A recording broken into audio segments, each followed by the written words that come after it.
12 јануари, добро вечер, почитувани гледачи. Понеделник го стартуваме новиот постпразничен циклус на дебатните 24 анализа. Вечерва, за почеток на оваа нова сезона по празниците, стартуваме со интервју со министерот за здравство.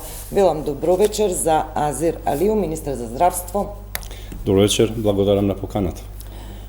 Одржавте министреденска пресконференција во однос на ова што е актуелно околу предложените законски измени за пушење, но јас сакам да почнам со она што беше актуелно вчера, а бога ми денеска. 2 градоначалнички места за Национална алијанса за интеграција, односно ние велим нели за ДУИ, за коалицијата предводена од ДУИ, по едно градоначалничко место за ВМРО ДПМН и Демократската партија на турците. Гостивар и Врапчиште. Сериозно длабока разлика помеѓу кандидатите на опозицијскиот албански блок во однос на кандидатите на владеачкиот вреди. Разговаравте денеска во коалицијата на оваа тема? Ние разговараме. Знаете, Гостивар и Врапчиште се две општини кои што се менаџират 8 години од Таравари и 22 години од Дуи. Така да тие се две општини кои што се најзадолжени општини во Македонија, за жал. Таму граѓаните имаат локални услуги кои што треба да ги нудат општините на многу ниско ниво, но на крајот на денот знаете како е во демократијата, победува тој кој што има повеќе гласови. Така да ние јавно излеговме и им посакуваме успех во овие 4 години, мада не сме сигурни дека со истите кандидати и со истиот пристап ќе има промени таму.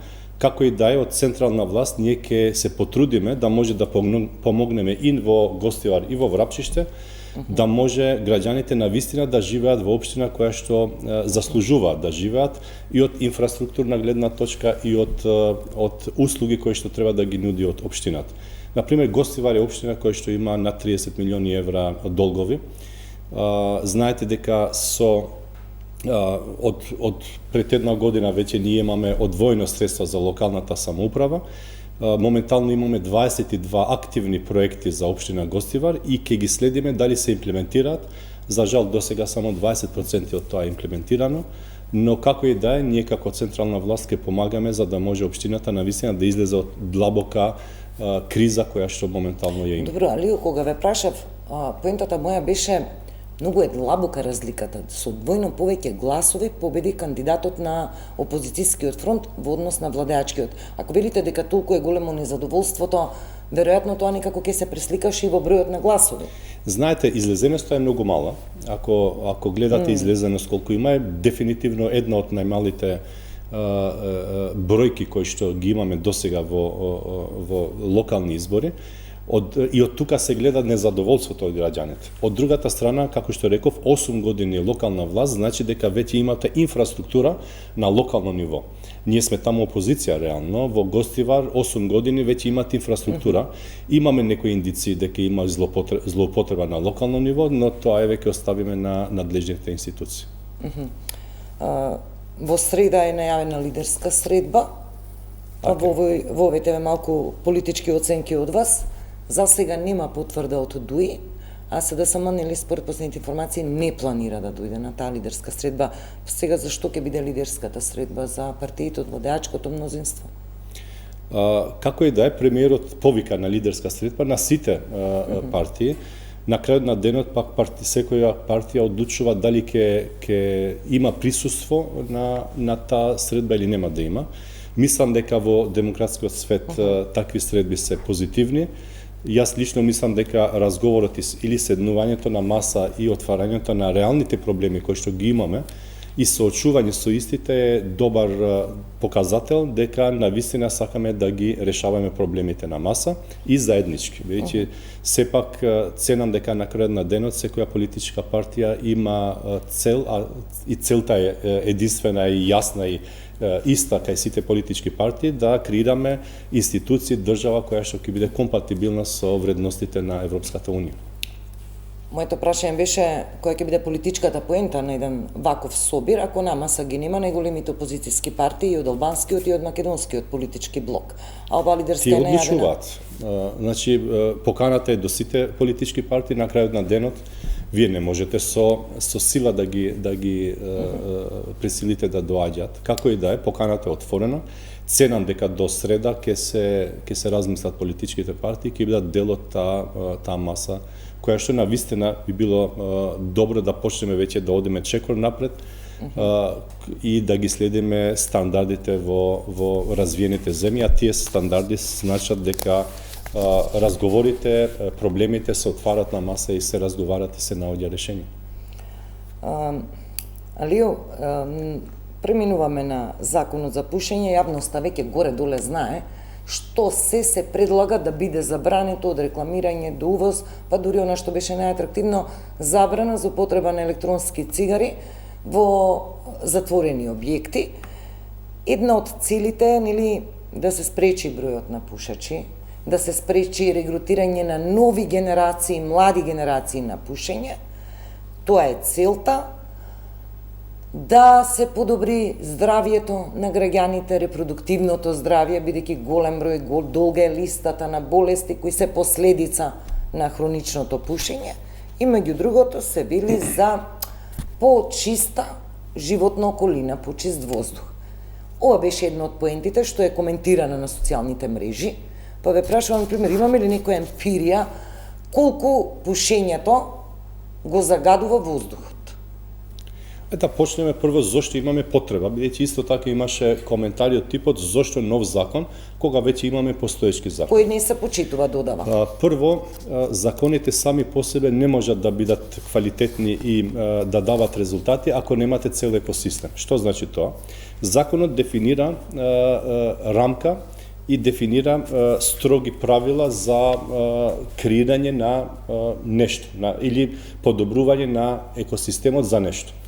Од другата страна, ако вие немате дополнителни индикатори за мерење на тие индикатори, дополнително следење дали законот се применува, на крајот на денот ќе имате само закон на хартија, нема да се имплементира. Затоа можеби досега постоечките закони за жал не даваа резултати. Ние отидовме прво анализа на постоечката ситуација во земјата и направивме длабоки анализи. Вие сама рековте дека кај нас популацијата, за жал, околу 50% од популацијата се зависни од пушење на цигари, и тоа пушат негде 18 до 20-22 цигари на ден, што е страшно, или двојно поголема популација или пушачи имаме во државата во споредба со европските стандарди. И ова е алармантно, првиот податок. Вториот, што е уште поголем аларм, е дека ние регрутираме и млади пушачи од најрана возраст. Од 13 до 14 години вие имате 7,7% ние во државата имаме што се активни пушачи. Или од 15 до 16 години се негде 37%, или на електронски цигари 40%. Тоа значи дека ние креираме популација која што утре, кога тие ќе стануваат активни граѓани, кога ќе работат, ние веќе ќе имаме над 60% според анализите активни пушачи во државата. Тоа значи многу и за економијата, и за здравството, здравствениот систем, но исто така и за подобрување на целиот екосистем во државата. Да ги знаеме ние овие бројки, само прашав секако дека овие податоци се алармантни ако зборуваме за состојбата во европските земји, и јас лично верувам дека ваквите мерки и механизми можат барем да ја намалат конзумацијата, бројот на цигари во текот на денот, ако има одредени рестрикции и ограничувања. Секако тоа може да влијае. Но граѓаните прашуваат како пушачите го загадуваат воздухот наспроти, например, индустријските капацитети. Дали има анализа? Малку овој дел од целта наведен во предлог законот беше саркастично дочекан во јавноста. Зависи јавноста како е презентирано или кој наратив е употребен во јавноста. Еве прост пример ќе ви земам за да може да бидам пластично да ви објаснам зошто дефинитивно законот не е против пушачите, туку идејата на законот е прво да ги штити непушачите, што се 50% од население, и да помага пушачите да се откажат од пушење, бидејќи ќе имаме и такви мерки. Са загадувањето. Замислете вие, ќе почнам од најпрост пример.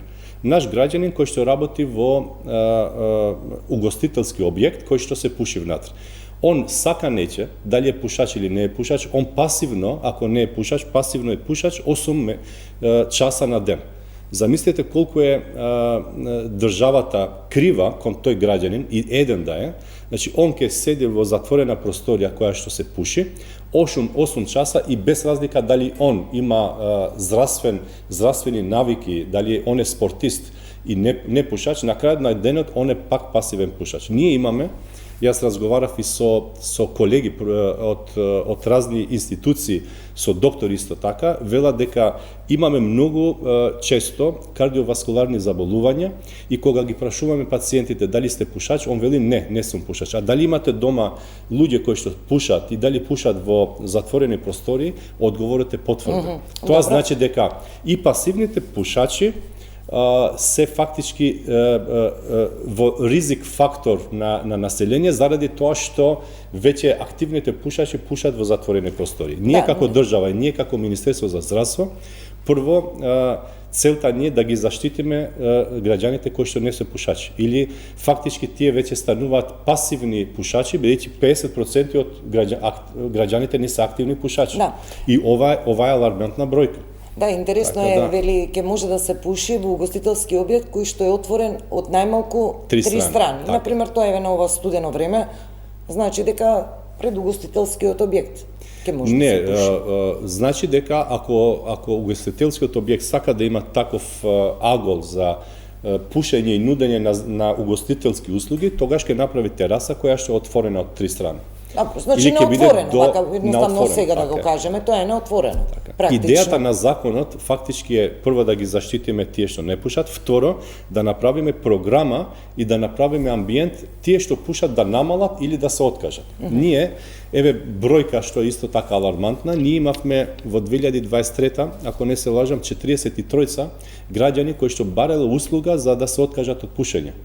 А од другата страна велиме 50% на населението не е активни пушачи. Значи гледате колку е мала бројката на граѓани кои што се свесни дека пушењето убива, дека е штетно не само за нивното здравје, туку и за околината, и едноставно не барат помош за да се откажат. Значи законот не задолжува нам како Министерство за здравство да креираме програми, и тоа ќе биде 2026 ќе имаме активни програми за да може да ги информираме, да ги предупредиме и да им помогнеме на граѓаните за да се откажат од пушењето.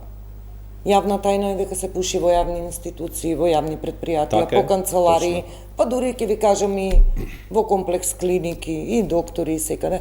Како планирате со тој дел да се справите? Значи, уште една законот, како закон сам по себе нема да има резултат. И сега е забрането да потенцирам. Во моментов си има закон кој си е на сила и забранува пушење на цигари во јавен простор, зборувам во затворен јавен простор. Затоа реков, самиот закон не е гаранција дека ќе се намали пушењето кај население што пуши или ќе се подобри системот или воздухот, квалитетот на воздухот во затворени простори кај луѓето што не пушат, ако немаме активни индикатори што мерат и што следат дали законот се применува. Затоа од утре ќе имам состаноци со сите релевантни институции кои што се надлежни, а тие се неколку, за да видиме дали имаат капацитети, и ако немаат капацитети, бидејќи сме на самиот почеток на годината, да предвидуваме или работни места или инфраструктура која што им недостасува, се со цел да може да ги следат чекорите кои што законот ги предвидува, тие се јасно дефинирани. Засилени инспекции. Ајде нешто поконкретно да кажеме. Како ќе се ловат пушачите по државните институции? Засилени инспекции. Значи имаме неколку инспекции кои што ќе бидат активни за здравство, нели тоа е државниот здравствен инспекторат, кој што утре имам со директорот состанок, да видам дали има потреба од повеќе човечки ресурси или од друг тип на инфраструктура, например коли, технологии така натаму, за да може да ги следат. Дефинитивно без следење на дали законот се се крши или не се крши, тогаш џабе ние секаков закон да носиме, ако не го следиме, да повториме, нема имаме да на сила има закон резултат. кој не се почитува. Но исто така, извинете, не е само законот и не е дали законот се почитува. Вие и ако се почитува законот, пак не е доволно. Значи, мора паралелно на почитување на законот да имаме и програми за откажување од пушење и информирање на граѓаните дека пушењето е штетно по здравјето. Добро, очекувате веројатно ефекти кога треба Дефинитивно. да се поминат сите процедури на ЕНР. Во моментов законот предложен на една расправа, дали бизнисот воопшто беше консултиран за оваа недела, најавија и тие некој состанок на ниво на коморите и бизнис заедниците? Значи, прво вака, законот е драфт верзија, затоа е на ЕНР и 20 работни дена ќе биде законски дни на ЕНР. Во оваа фаза веќе следуваат фаза на анализи, на препораки, на подобрување на законот. Ако бидејќи целта на законот е да биде реално да се имплементира и да нуди резултати, мојот пристап и како инженер е буквално отворен и од самиот почеток ги имавме сите стейкхолдери анализирани и консултирани. Исто така законот е направен врз основа на податоци и анализи, не е направен само да имаме закон, туку дефинитивно веруваме дека овој закон ќе нуди поквалитетен живот за нашите граѓани. Во тие консултирани, дали е бизнис заедницата уште нешто? Дефинитивно да, беа и никој од бизнис заедницата не е против законот. Едноставно замерката на нив е дали ќе се почитува за сите подеднакво. Еве јас јавно веќе го кажувам дека законот мора да се почитува сегде во секоја институција, дали ќе биде таа приватна или јавна институција. Вие рековте во клиничкиот центар, дефинитивно и ние сме свесни дека и во јавни здравствени институции се пуши, ќе биде забрането, исто така ќе бидат казнети според законот. Министре, почна 2026 година, веројатно почна и буџетот да се троши. Во моментов, да прашам на ниво од аспект на пациент, дали имаме проблем со дефицит на одредени терапии и лекови за пациентите? Вообичаено, ќе го изолирам случајот еве со онколошките, вообичаено во овој период имаш одреден застој и прекин на особено биолошката и имунолошката терапија поради тие тендерски процедури што се прелева во првиот месец од годинава. Дали имате сознание, би требало да имате, нели, дали во моментов имаме негде застој со снабдување на одредена терапија? Прво 2026 ќе биде година која што ќе се креират и ќе се менаџира здравството базирано на податоци. Тоа цело време од првиот ден кога зедов обврска да го менаџирам овој ресор, реков дека ресорот ќе се менаџира базирано на податоци и на потреби. И свесни сме дека и ден денеска не можеме да се пофалиме дека имаме сите потребни здравствени услуги ги нудиме во реално време. Свесни сме дека имаме листа на чекање која што ќе работиме да се намали истата. Исто така свесни сме дека може да се оптимизираат повеќе и здравствените услуги и човечкиот капацитет и инфраструктурата внатре. Исто така сме свесни дека бирократските процедури административни понекогаш знаат да ни креираат геп помеѓу потребите и побарувањата во здравствениот сектор. Тука мора да има промени на законите, затоа работиме на 12 закони. Тие нема да бидат нови закони, туку ќе се менуваат делови од постоечките закони, дел од членовите во законот, за да бидат компатибилни со нашата визија и мисија. А целта на ова раководство како влада и на ова министерство е потполна транспарентност, а транспарентност се доаѓа со потполна дигитализација на здравствените услуги, затоа цел ќе ни биде дигитализација. Тука ќе се подобри и оваа услуга, бидејќи ќе знаеме однапред, ќе може да предвидуваме една година однапред колку капацитети ќе ни требаат од различни лекови базирани на различни заболувања, а се со цел да може во реално време да ги отвориме постапките. Сега за жал уште еднаш кажувам дека тоа не е практика, бидејќи ние имаме информации како Министерство од клиниките, не знам, месец дена 2 месеци однапред, а знаете дека процедурите административни понекогаш знаете да кочат административно. Еден од, не знам, понудувачите да ви се да направи жалба на процедурата, вам ви значи дека треба од почеток целата процедура. Ама ние овие епизоди, министре, ги гледаме секоја година. Пак повторно ги изолирам онколошките пациенти како чувствителна категорија, каде што секој ден е битка. Секогаш образложението било процедурите, право на жалби и така натаму. Не ми одговоривте, бидејќи има одредени информации, има реакции на пациенти.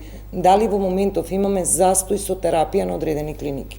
Немаме, освен фактор 8 кој што е во тек процедурата. Јас имав средба денеска со директорот. Ми рече дека процедурата набрзо ќе заврши, ќе имаме, но како и да е, тие пациенти не се останати без терапија, има терапија, но ја нема таа што тие ја сакат како формулација. Што ќе се промени за пациентот оваа година? Она што е јасно, за пациентите годинава почна со зголемени давачки, трошоци, од 30 до 100% партиципацијата се зголеми. Вели директорот на фондот Клековски, од 40 на 60 денари нели е минимално зголемување, но процентуално значи 33% зголемена услуга. Кај интернистичкиот преглед, не кај специјалистичкиот е дури двојно и повеќе од двојно. Сега од тука ве прашувам, со овие зголемени цени, дали ние како пациенти можеме да очекуваме двојно и тројно зголемена подобар квалитет на здравствена услуга? Како Министерство за здравство, дефинитивно втората половина од 25-та имавме активности кои што сакавме да агрегираме податоци, да ја видиме реалната слика на здравствениот систем. И сега влегуваме во 2026 година со тотално јасна здравствена мапа на здравствените услуги, на здравствениот систем, на инфраструктура, на човечки капацитети и така натаму. Што значи дека дефинитивно веќе 26-та година ќе биде креирање на политики базирани на потреби и очекувам и јас како министер и вие како граѓанин и ние сите како потенцијални пациенти да имаме здравствена инфраструктура и услуги кои што нам ни се потребни во реално време, квалитетни и да не чекаме. Затоа веќе ги знаеме кои ни се, ајде да кажеме, приоритетни проблеми кои што сакаме да ги намалиме или да ги отстраниме. Знаете, од другата страна мора да бидеме свесни дека досега за жал здравствениот систем е менаџиран. Јас навистина не сваќам никако е менаџиран, буквално без податоци. Менаџиран е само креирање на или намалување на кризни состојби, а не е менаџиран за да се гледа и да превенира здравствениот систем. Ние од првиот момент тоа ни беше цел, а од оваа година веќе и во програма од 2026 година ние буквално креирање на здравствени услуги и здравствен систем кој што ќе превенира. Тоа значи дека оваа година очекуваме и очекувам како министер да имаме намалување на листа на чекање, како тоа ќе го направиме преку дигитализација. Значи веќе пратено до сите здравствени институции да мора секоја здравствена институција, секој здравствен работник да мора на мој термин да ги дефинира сите пациенти и тие што се редовните и на листа на чекање. Фактички, најверојатно за кратко време ќе имаме јавно достапна листа на чекање за пациентите и тука очекувам поквалитетни услуги, но исто така и намалување на злоупотребите ако ги има во здравствениот систем со таа листа на чекање на пациенти. Во која смисла кога видите, еве да го разјасниме ова со листа на чекање, значи промени во листа на чекање, односно транспарентност и увид на граѓаните. Така е. Тоа значи дека ако мене некој лекар ми рече усно треба да чекате за оваа услуга 2 месеци, дигитализацијата може мене да ми покаже друга состојба. За да влезете во листа на чекање, докторот ќе биде задолжен да ве внесе во системот, во електронскиот систем. И ние како министерство на недолно но и сега ниво, е задолжен во листа на чекање, нели? Сега во моментот вие за жал влегувате во тефтерот на докторот за листа на чекање и он ви вели ќе чекате месец, 2 или 5 месеци. Тие такви ни се информациите. Значи едноставно не се визибилни листа на чекање или не е реално визибилна таа листа на чекање. Вториот момент, што е исто така многу битен, веќе докторите и менаџерите на здравствените институции дефиниравме KPI и од наредниот месец ќе мора на месечно ниво да ги достават до министерството и ние да ги следиме. Веќе најавувам дека нема да има менаџер, директор на здравствена институција, ако не ги исполни минималните KPI дефинирани индикатори за менаџирање на институцијата. А тоа се ајде за гледачите. Тоа се намалување на листа на чекање, подобрување на инфраструктурата во самата институција, барање во реално време на инфраструктурни потреби. Исто така најавувам дека веќе нема да има купување на опрема без образложение зошто таа опрема им е потребна, а при тоа да немаме оптимизација на постоечката. Ние за жал сега имаме опрема која што или стои или не е искористена. Значи имаме во неколку институции милионски евра потрошени на опрема, а таа или воопшто не е искористена, или е многу минимално искористена. Да, но треба да навлеземе сега во причините, можеби не е до набавката на опремата. Клиниките треба да имаат добра опрема, до човечки ресурси и така натаму. Наша обврска како министерство и моја обврска како министер е да имам јасна слика. И ние веќе правиме национален дашборд за здравство кој што во секој ден министерот ќе биде задолжен по пола сат време да троши да види каде има црвени точки, кај нешто фали или не функционира. Така да веќе правиме некои промени кои што ценам дека 2026 ќе бидат видливи и ќе ги почувствуваме и ние како пациенти во здравствениот систем.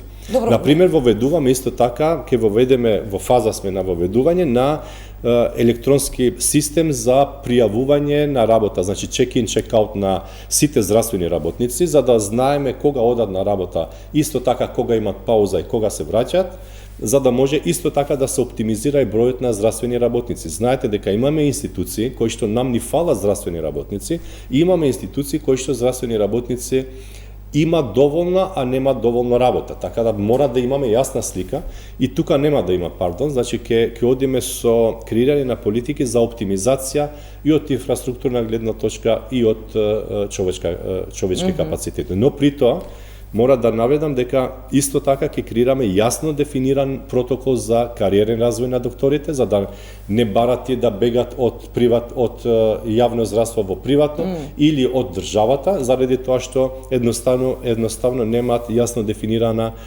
кариерна патека за докторите. Чи мора да ги заштитиме, но од другата страна мора да направиме систем кој што ќе се знае кој работи и кој не работи. Јас ја разбирам вашата поента дека врз основа на податоци и емпирија може да се изградат национални стратегии, оттаму може да се види кон каде треба да биде насочен компасот, кои треба да бидат приоритетите. Тоа не е само во здравството, така и во земјоделството, така и во образованието. Точно. Но во здравството е многу посензитивно, верувајте. Например, вие велите немаме доктори. Да, немаме, знаете зошто немаме. Веќе имаме специјализанти и специјалистички програми кои што не ни се потребни, имаме и немаме тие што ни се потребни. Значи, едноставно немаме национална стратегија за дефинирање на специјализации и субспецијализации. И тоа го менуваме во состојба. Да, вие најавивте пред неколку месеци дека ќе ги менувате и програмите за специјализации, ќе се скратува времето. Скоро да прашам, ова се бројки. Например, како приоритет го спомнавме чекањето, листа на чекање, како рековме, картици за вчитување на... Имаат на кој начин засилена контрола на работното време? Па најверојатно ќе биде фингерпринт, ама во анализа сме, во моментот анализираме која е најдобра опција за да може да биде и флексибилна и да не... Јас сум против типот на картички на пластика на носење, бидејќи веќе дигиталниот свет оди толку напред што може, например, во собрање ода со face recognition, значи само се доближуваш, камерата те препознава и те чекира. Малку сега и заболена вистината, да кажеме вистината дека на ваков начин преку идентификација со прст или со лице или со зеница не се возможни злоупотреби, како што се возможни, како велиме, со овие тагови и со картички, така? Така. Воопшто зборувам, не само во здравството. Така. Има ли отпор од здравствените работници? Вие, нели, министер за информатичко општество, сега за здравство, само со бројки, подоцна ќе ве прашам и за работи од кои не зависат од бројките, но во моментов дали има отпор кај лекарите, кај здравствената фел? Нема отпор за две работи. Прво, искреноста е многу битна. Тие знаат дека Министерството за здравство навистина сака да направи систем кој што ќе биде базиран на податоци, базиран на правила, базиран на индикатори. И тука е многу чисто. Значи, никој нема да може да ти се лути ако веќе имаш јасно дефинирани правила, индикатори. И тука мерењето е едноставно, нема човечки фактор во кој што ќе кажете добро, јас сум едноставно не сум третиран како што е третиран колегата до мене. Затоа мислам дека сите здравствени работници многу добро и отворени се за соработка со Министерството. Јас и така работиме со работни групи, а во работните групи вие мора да имате и од сите стейкхолдери, а тука, бијќи се работи за Министерство за здравство, претежно се доктори, медицински сестри и технички кадар, нормално тука е и правници, економисти, но како и да е, значи сите напори што ги правиме, заеднички ги правиме. Јас не сум навикнат да седнам у канцеларија и да креирам политики базирани на wishing list, на тоа што јас мислам дека е добро. Затоа многу ми е лесно, бидејќи сите политики се базираат врз основа на податоци, на бројки што рековте, и тука веќе нема лутиш. Никој не се лути, бидејќи ги гледаш реално бројките и гледаш дека ако сакате да ги намалиме маките што ги имаме сите во здравствениот сектор, патеките се тие, јасни се. Од другата страна, лесно е во здравството, полесно од другите сектори, мора да кажам, заради тоа дека во светот има јасно дефинирани протоколи и правила.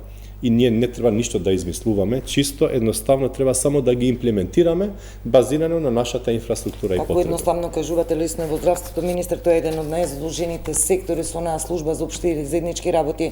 Пациентите од цела Македонија ни се концентрирани на Скопскиот клинички центар, не може да се дојде до интернист, не може да се дојде до специјалист, со лекови проблеми.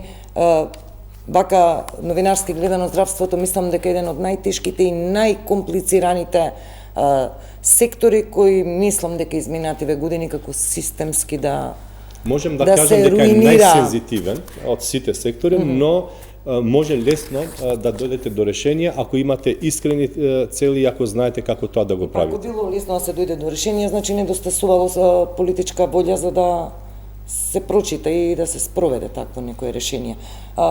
Тука завршуваме во овој дел. Правиме кратка пауза за реклами, а потоа за состојбата на онкологија, најавите за дисперзија на онколошките пациенти и здравствените работници на Скопска онкологија, потоа за состојбата воопшто на Скопскиот клинички центар. Разговараме во вториот дел од анализа, останете со нас. Да, продолжуваме со вториот дел од емисијата. Министре, очекувано ми е и повторно ќе речем јасно ми е кога велите да се направат статистики врз основа на кои подоцна ќе се види распоред и на инфраструктура, и на човечки ресурси, и на апарати, и на секаков вид на можности правилно да се распредуваат врз основа на тие анализи и бројки.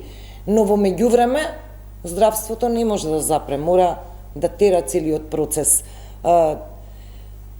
Например, еве, имаме обвинувања дека еве и во вашиот мандат продолжена практика на партиски вработувања во здравството. Имавме случај со здравствени работници во Титово кои јавно проговорија млади луѓе дека работат со години или договор на дело или волонтерски и на крај блиски луѓе на функционери од вашата коалиција се вработуваат во Тетовската болница, поправите ме ако грешам, не беше Гостиварската, и антикорупцијска најави дека ќе го разгледува случајот. Тие моменти обесхрабруваат кога и натаму политиката и партијата се тие кои го држат клучот за вработувањето. Прво, не е така. Зошто? Тотално е различен пристапот на оваа влада од претходните влади. Прво донесена е одлука за да може сите тие здравствени работници да не работат веќе на неизвестност, да не бидат на неизвестност, да на 31 декември да останат без договор и да видат дали ќе се продолжи на 1 јануари или нема да се продолжи договорот, че сите тие здравствени работници веќе имаат среден име статусот како full time job, како вработени на полно работно место. Така да, прво две работи. За здравствената институција е полесно и подобро и поефикасно ако имате вработени кои што веќе знаат дека се дел од таа институција и пробабилитетот е голем да се пензионираат таму, тогаш се вложуваат многу повеќе во таа институција, но и од менаџерска гледна точка, директорите треба да вложуваат. Знаете дека една од целите исто така на ова министерство, ова политика во оваа година ќе биде обуки и тренинзи во кои што ќе мора секоја здравствена институција да вложи во вработените, за да можат да бидат во текст со нови технологии, нов пристап, нова методологија. Ја бе прашава за партиските вработувања. Ќе дојдам до тука. Значи не е така. И во Тетово, спомнавте во Тетово, јас се одма бидејќи тоа е до директорите, не е до министерството. За жал законот исто така овозможува, дава можност, е флексибилен за да може да има таков тип на злоупотреби и затоа го менуваме и законот и тој член, да не може веќе директорот да вработува од таа цела листа на кандидати, последниот да го вработи или предпоследниот, ако го има, не знам, топ 3 или топ 5 најдобри кандидати.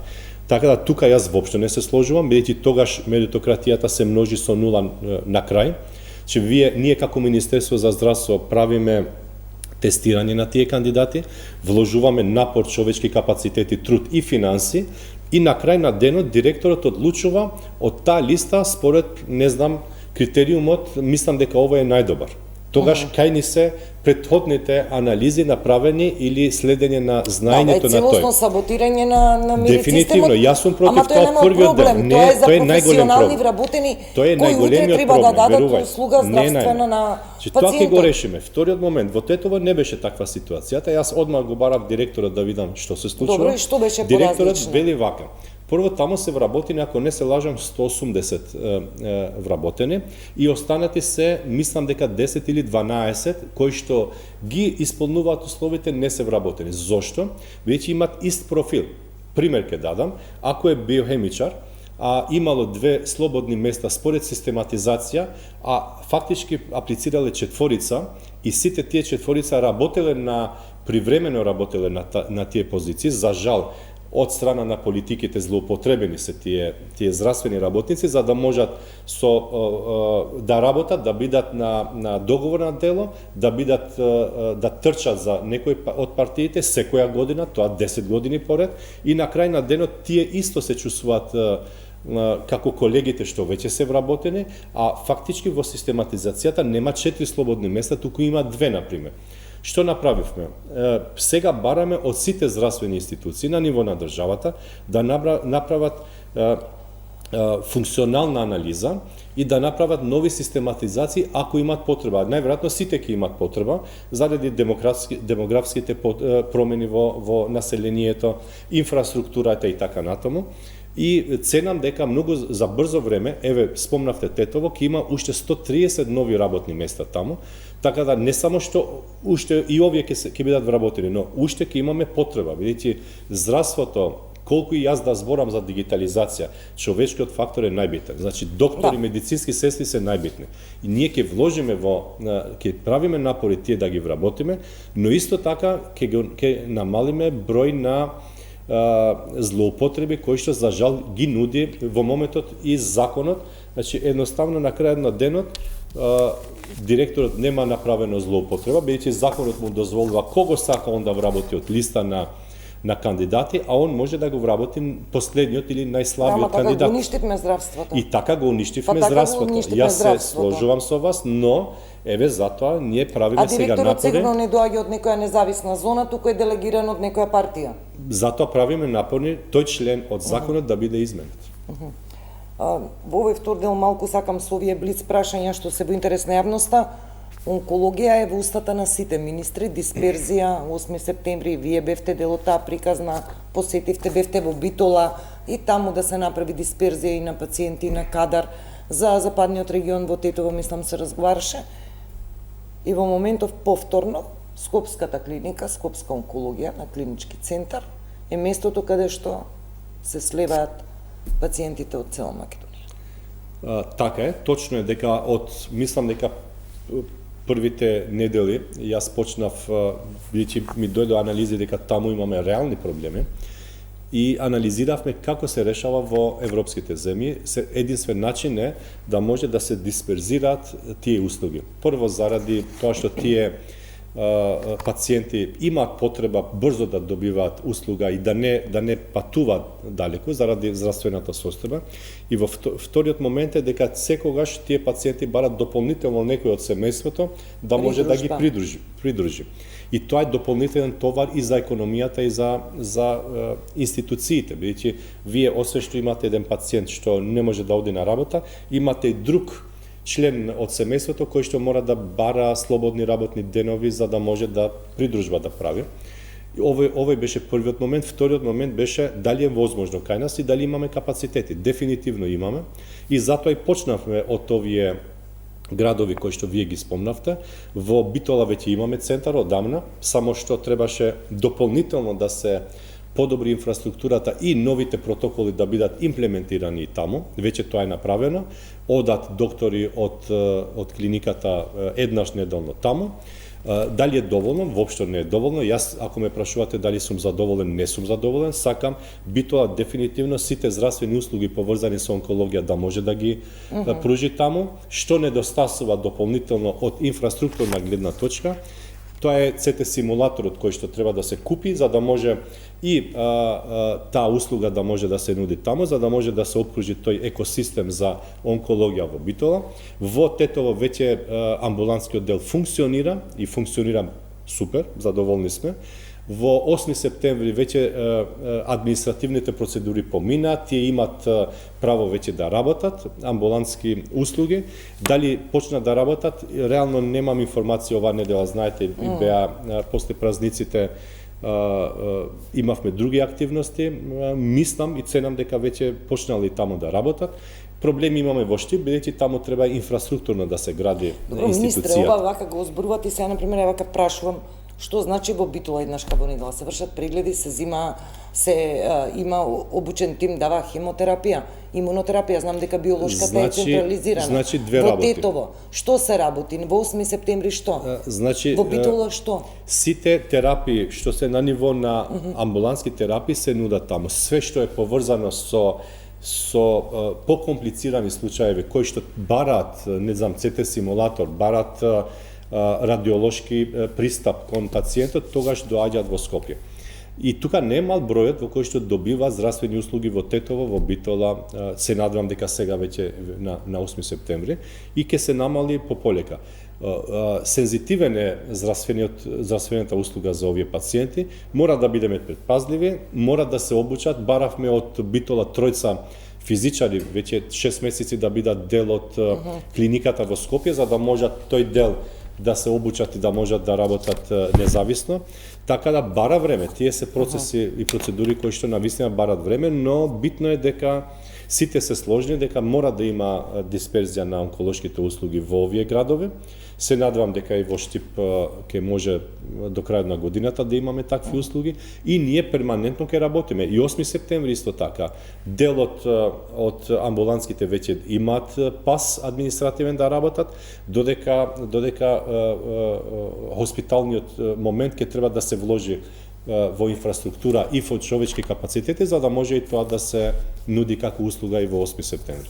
Знаете, вака додека говориме и не гледаат и доктори и пациенти, ја знаат реалноста, за жал, оние пациенти што се принудени да одат на клиниката и да видат таа слика. Ние можеме да говориме се овде, но дали е променето нешто на онкологија во однос на тој наплив на пациенти, на тие слики? И како профил на човек и како министер, не сум министер што говорам политички, јас сум политичка личност и водам министерство, но на крајот на денот, јас и како човек и како интелектуалец, за секој мој збор се мислам два пати кога кажувам јавно, и ова што го говорам, може да одите и во Битола, и во Тетово, и на 8 септември да видите дали функционира.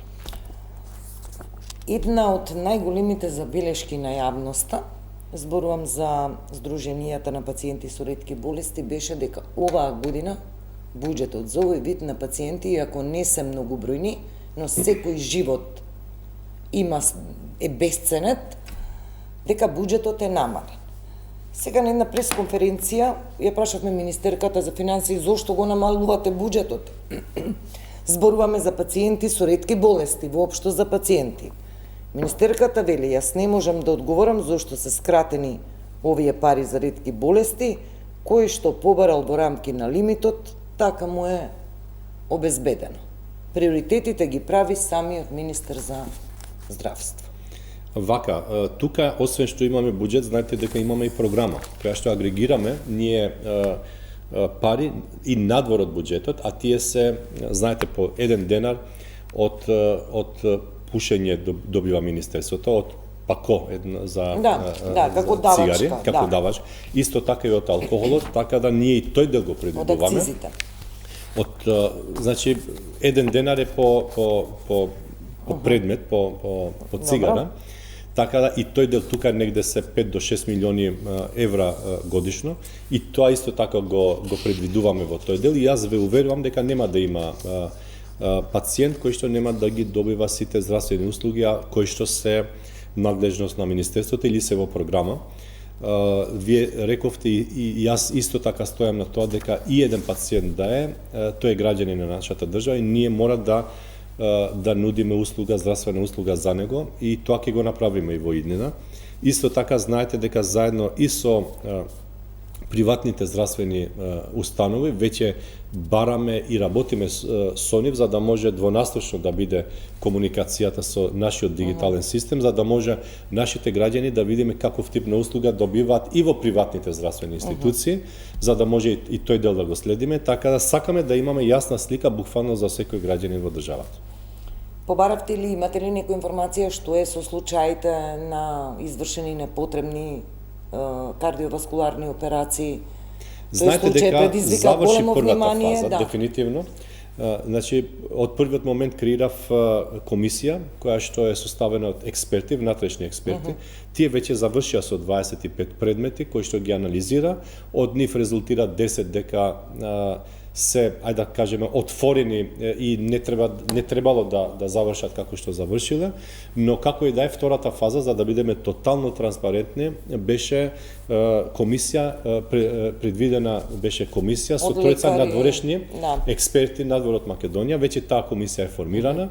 Најверојатно ова недела ќе имаме онлайн средба, требаше пред 2 недели, но заради празниците и така натаму во други земји, тоа беше невозможно.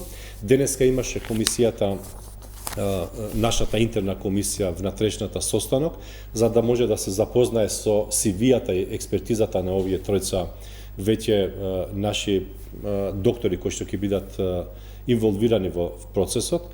Ценам дека за кратко време идејата е сега тие 10 да почнеме од тие 10 што се отворени или што според внатрешната комисија не требало да завршат со таква здравствена услуга, да видиме тие што ќе мислат, ќе дефинират методологија, ќе ни дават првичен извештај, тој првичен извештај ќе се анализира со внатрешната комисија и на крај заедно со мене ќе излеземе на пресконференција која што тогаш и со име и презиме на институцијата ќе излеземе и ќе кажеме дека во тие институции толку пациенти се оперирани не требало да бидат оперирани, ако се потврдуваат уште еднаш случаевите. Многу вака административно звучи, јас знам дека има протоколи за постапување и чувствителни се овие работи, но јавноста очекува да види епилог на ваквите случаи. Кога ќе споменеме министра на формирана специјална комисија, формирана анкетна комисија, формирана ваква, таква комисија, јавноста вели, значи ништо нема од ова. Прво, во здравството ние не смееме, јас како министер не смеам да имам притисок и да креирам политики базирани на притисок од јавноста. Тогаш ќе креирам лоши политики. Јас сум свесен дека јавноста сака денеска, сега да знае што се случило со тие пациенти. Но исто така сум свесен дека целата таа документација прво требаше да биде преведена на англиски јазик, што не е мала, значи тие се тон материјали кои што треба да се преведат. Таму има цедења исто така во кои што има и дел анализа на тоа исто така треба да се преведе. Понекогаш тие предмети се стари, исто така треба од пишување на рака треба да се дигитализира, да се преведе и после да се пушти во системот.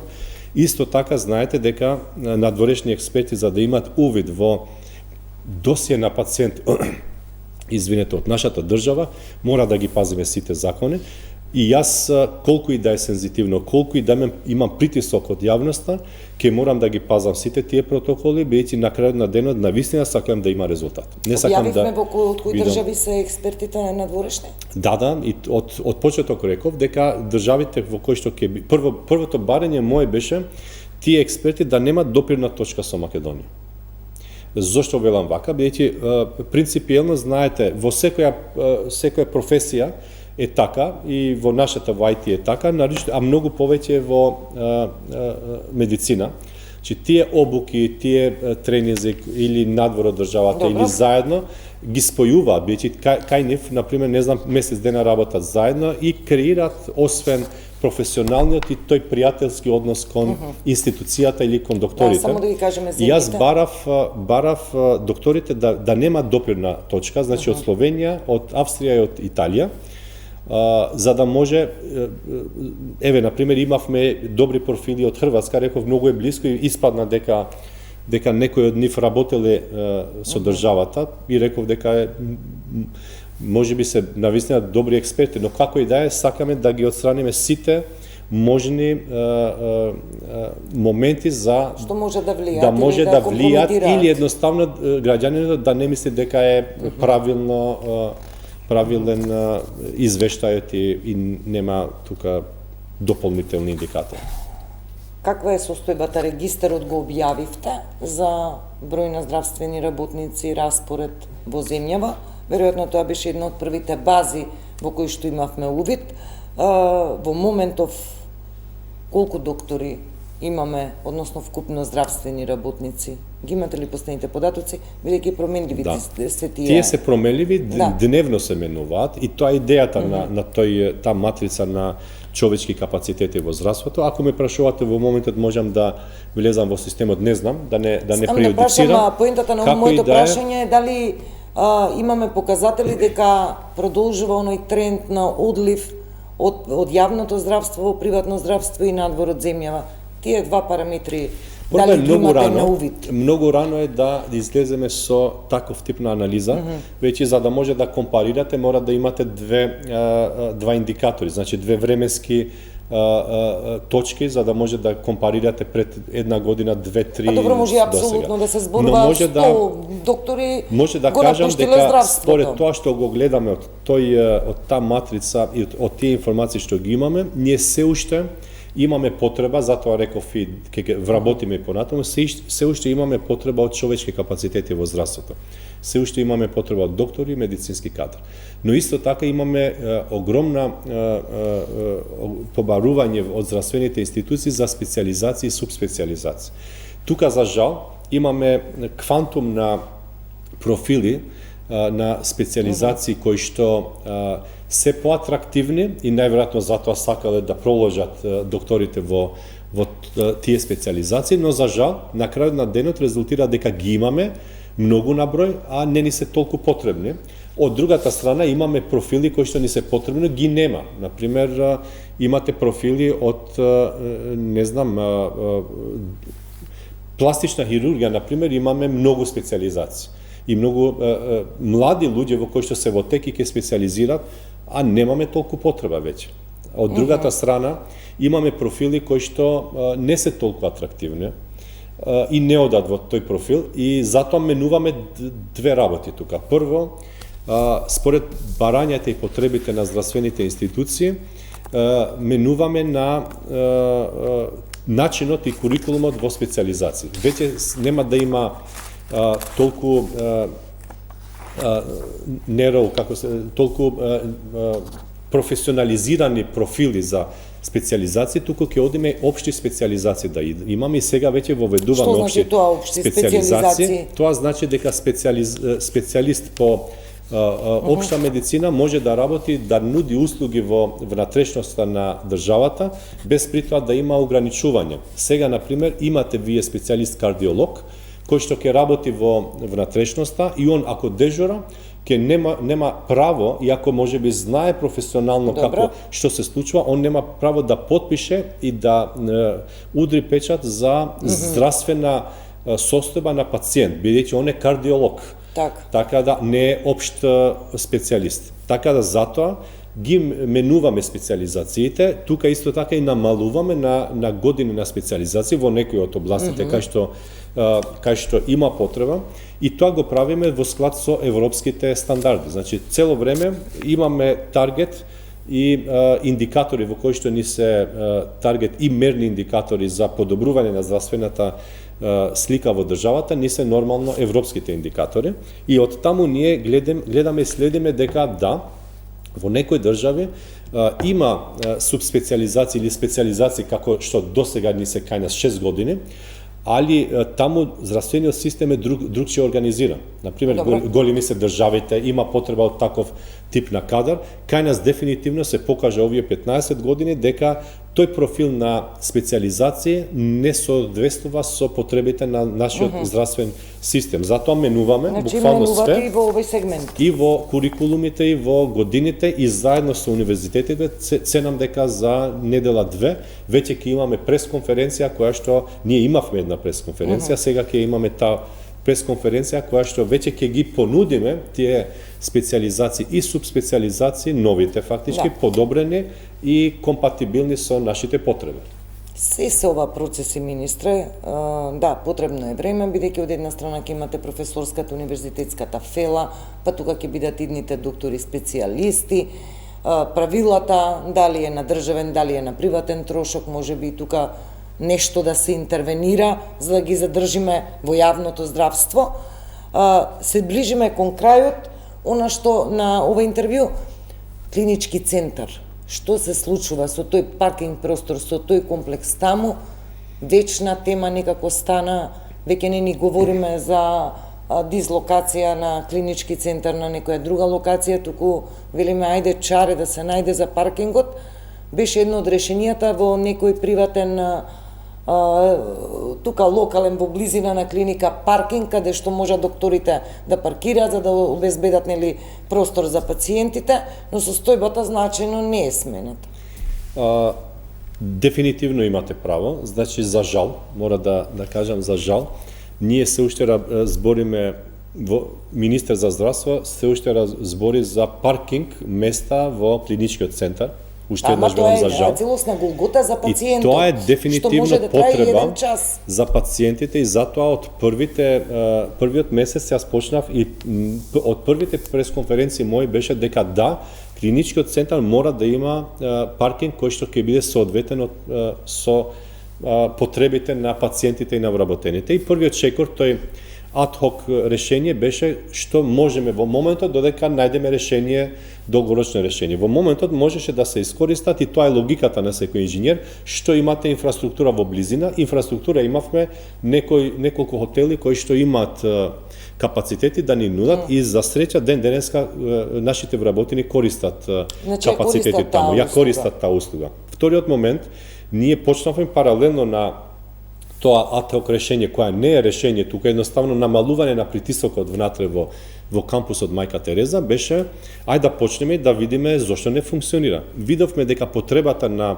паркинг места и капацитетот тотално се различни, имаме мал капацитет, а голема потреба од паркинг услуги.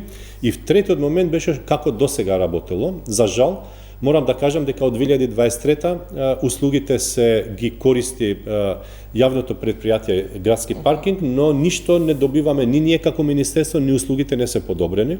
Седнавме заедно со директорот и со градоначалникот и видовме дека има проблем и дека може да има решение, и дефиниравме како треба да биде решението.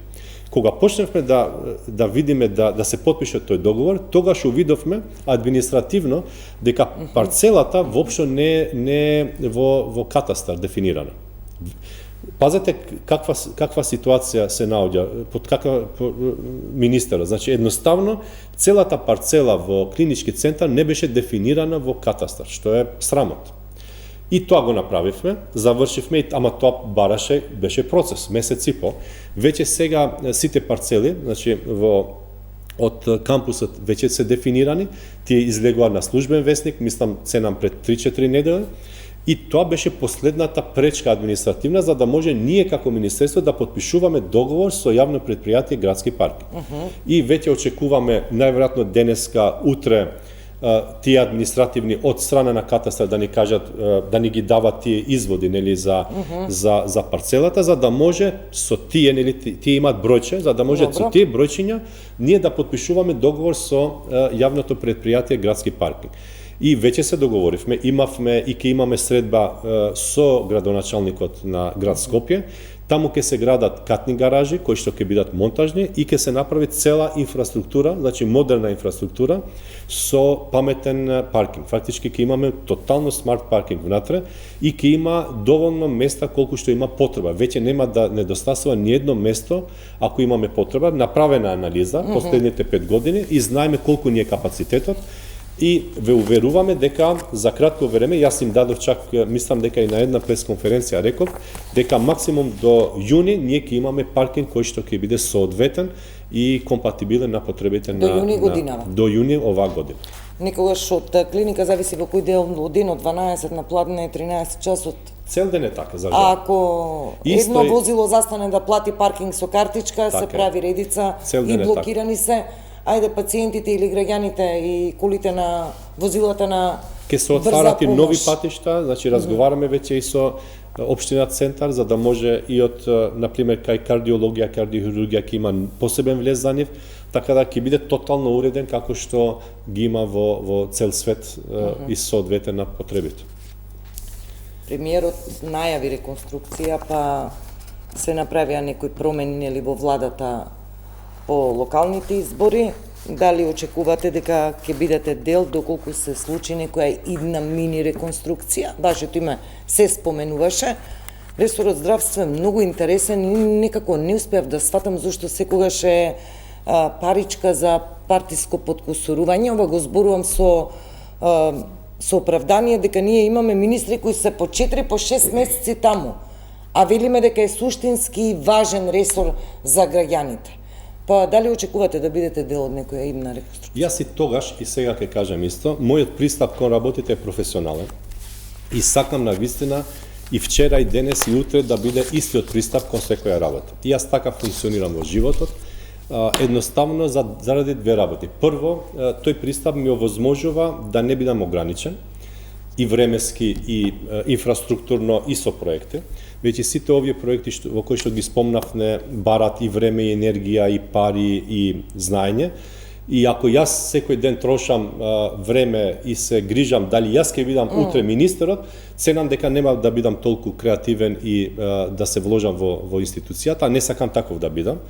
Бидејќи јас исто така знам дека ни не сум роден за да станам министер, ни нема да се пензионирам како министер. Овие се политички позиции кои што не зависат од нас, зависи од цела инфраструктура, цела политика, која што воопшто не зависи од еден човек. И затоа, кога нешто не зависи од мене, јас мислам дека е залудно да трошиш и време. Добро, Азир Алиев, ви благодарам министре за ова интервју. Не чека цела година пред нас е. Веројатно до овие работи што ги говориме нешто ќе биде испорачано. Јас овдека запишав многу работи што лани кога сте дошле сте ги ветиле.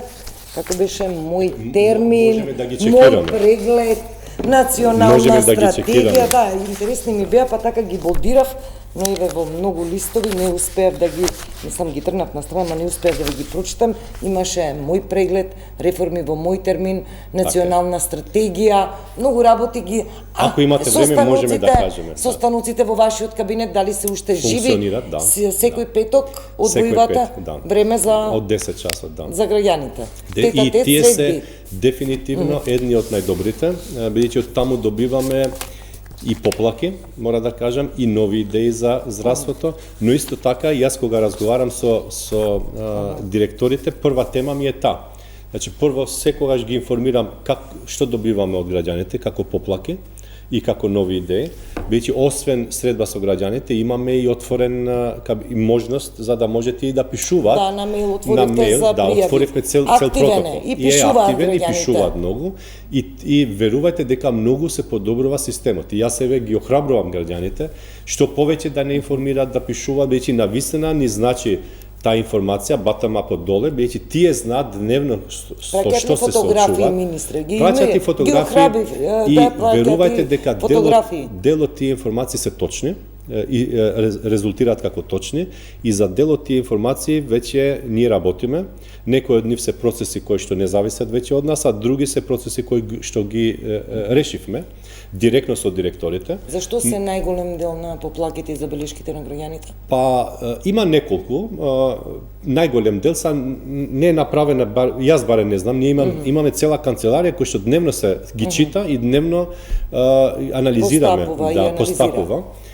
Претежно се многу чекаме, докторот многу е дрзок, не знам, имаме од типот, не знам, ни бара пари за здравствена услуга.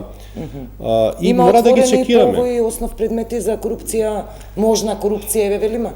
Значи, наше процесот да, прво, како е процедурата, методологијата каква е наша, кога јас добивам такви информации, прво имаме средба со директорот и објаснуваме дека имаме таква и таква информација, ќе мора да се следи што се случува во вашата институција, дали тоа е во ред или дали е точно тоа.